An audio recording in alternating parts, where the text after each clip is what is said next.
April 16, 17, 18వ తారీఖు special parliament sessions Narendra Modi గారు నిర్వహించి అందులో 33% రిజర్వేషన్ బిల్లు మహిళల కోసం ప్రవేశపెట్టేటువంటి ఈ బిల్లు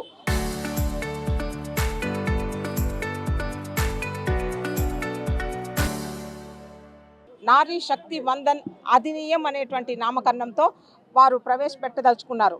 అయితే కాంగ్రెస్ పార్టీ, అదేవిధంగా Trinamool Congress, Samajwadi party and DMK వీళ్ళందరూ కూడా కలిసి ఆ బిల్లును ఆమోదం కాకుండా అడ్డుకున్నటువంటి పరిస్థితి ఈరోజు యావత్ భారతదేశం అంతా మహిళలందరూ కూడా ఈ యొక్క బిల్లు అడ్డుకోవడంలో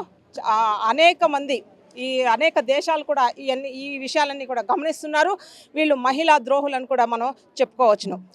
ఏదైతే ఈ మహిళా బిల్లు నరేంద్ర మోడీ గారు ఒక గొప్ప ఆకాంక్షతో, అంటే 2047కు వికసిత భారత్ అనేటువంటి మన భారతదేశాన్ని అగ్రగామి స్థానంలో ఉంచాల ప్రపంచ దేశాల్లో అనేటువంటి ఉద్దేశంతో ఈ మహిళా బిల్లు ప్రవేశపెట్టి ఈ యొక్క మహిళా సాధికారతను మనం అంతా కూడా భారతదేశానికి ఎంతో ఉపయోగపడుతుంది. మహిళల యొక్క గళం, మహిళల యొక్క స్వరం వినిపించాలి పార్లమెంట్లో అనేటువంటి ఉద్దేశంతో ఈ మహిళా బిల్లును ప్రవేశపెట్టడం జరిగింది. అయితే అపోజిషన్ పార్టీస్ ఈ బిల్లును అడ్డుకోవడం నిజంగా బాధాకరం. దీనికి దేశవ్యాప్తంగా అందరూ మహిళలు కూడా, మహిళా మూర్తులు అందరూ ఇది పెద్ద ఎత్తున మహా ఆక్రోశ నిరసన అనేటువంటి పేరుతో పెద్ద ఎత్తున ఉద్యమం చేస్తున్నాము. ఈ యొక్క బిల్లును అడ్డుకోవడంలో వాళ్ళు ఏదో ఒక కుంటి సాకు చెప్తున్నారు. అంటే డీలిమిటేషన్ అని, సెన్సస్ అని ఇలాంటి కుంటి సాకులు చెప్తే మా స్వరాన్ని అణిచివేసేటువంటి పరిస్థితి ఇవాళ మనం చూస్తున్నాము.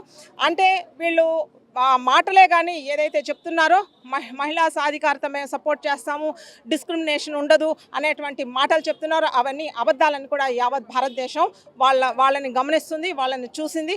కాబట్టి మా యొక్క స్వరాన్ని అణిచివేయటంలో వాళ్ళ ఉద్దేశం ఏమిటి అనేది మేము ప్రశ్నిస్తున్నాము. రాహుల్ గాంధీని ఒకే ఒక ప్రశ్న అడుగుతున్నాను.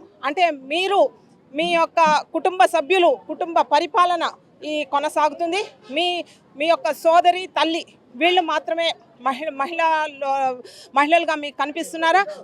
అంటే ఒక 13% మాత్రం ఇప్పుడు మనకు పార్లమెంట్లో మనం చూస్తున్నటువంటి మహిళలు కనిపిస్తున్నారు. అయినా 33%కు దీన్ని మేము 50% ఉన్నా కానీ 33%కి మాకు రిజర్వేషన్ కావాలని మహిళలు కోరుతున్నాము. కాబట్టి ఈ యొక్క బిల్లును ఖచ్చితంగా అమలు చేయాలనేటువంటి ఒక డిమాండ్ మేము చేస్తున్నాము. ఇది కేవలం మేము దాన ధర్మాలు చేయమని చెప్పి మేము అడగటం లేదు, మా యొక్క హక్కును మేము అడుగుతున్నాం. మహిళలు 33% రిజర్వేషన్ ఖచ్చితంగా అమలు కావాలనేటువంటి డిమాండ్ మేము చేస్తున్నాం. అందరికీ నమస్కారం. నేను మహిళా మోర్చా అధ్యక్షురాలు చిలకల ప్రవీణారెడ్డి. నారీ శక్తి వందన అధినియం అనే చట్టాన్ని మన ప్రధానమంత్రి నరేంద్ర మోడీ గారు చట్టసభల్లో ప్రవేశపెట్టడం జరిగింది.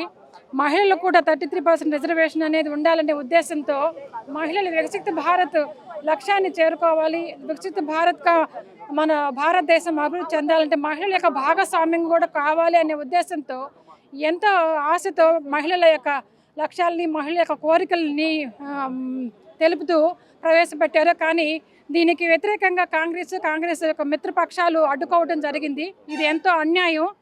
మేము అడుగుతున్నది దాన ధర్మమో కాదు, మా హక్కును అడుగుతున్నాం. అదేమంటే దానికి కుంటి సాకులుగా డీలిమిటేషన్ ప్రక్రియ అంటారు, సెన్సస్ అంటారు. డీలిమిటేషన్ ప్రక్రియ అనేది ఇవాళ చేసింది కాదు. స్వతంత్ర భారతదేశంలో స్వతంత్రం వచ్చిన తర్వాత ఇప్పటికి 4 సార్లు డీలిమిటేషన్ చేశారు. 1971 నుంచి ఆ సెన్సస్ ప్రకారం, ఆ డీలిమిటేషన్ ప్రకారం మనకి ఇప్పుడు పాలన జరుగుతుంది. ఆ రోజు 54 కోట్ల మంది జనాభా, కానీ ఇవాళ దాదాపు 150 కోట్ల మంది ఉన్నారు. అయినా కూడా అదే పాత కాలాన్ని, పాత సెన్సస్ని వాడటం కూడా సరైనది కాదు. దీనికి మేమందరం డీలిమిటేషన్ కూడా అవసరమైంది అని చెప్తున్నాము. ఏదేమైనా రాహుల్ గాంధీ కానీ వారి యొక్క మిత్రపక్షాలు కానీ మహిళల అభివృద్ధిని కాంక్షించట్లేదు. కనీసం వాళ్ళ సొంత ఇంటి మహిళలకు కూడా న్యాయం జరగని స్థితిలో ఇవాళ చెప్పటం అనేది, మహిళా బిల్లును అడ్డుకోవటం అనేది చాలా దారుణము. దీన్నందరూ మహిళలందరూ ముక్త కంఠంతో వ్యతిరేకిస్తున్నాం. మా హక్కును మేము కాపాడుకుంటాం. రాబోయే రోజుల్లో ఇంకా మేము ఇలాంటి ఉద్ధృతం చేస్తాం. జై హో నారీ శక్తి. నారీ శక్తి ఎప్పుడు గమనిస్తూనే ఉంది. దుష్ట కాంగ్రెస్ మిత్రపక్షాలు, ఖబర్దార్ ఖబర్దార్ కాంగ్రెస్. ధన్యవాదాలు.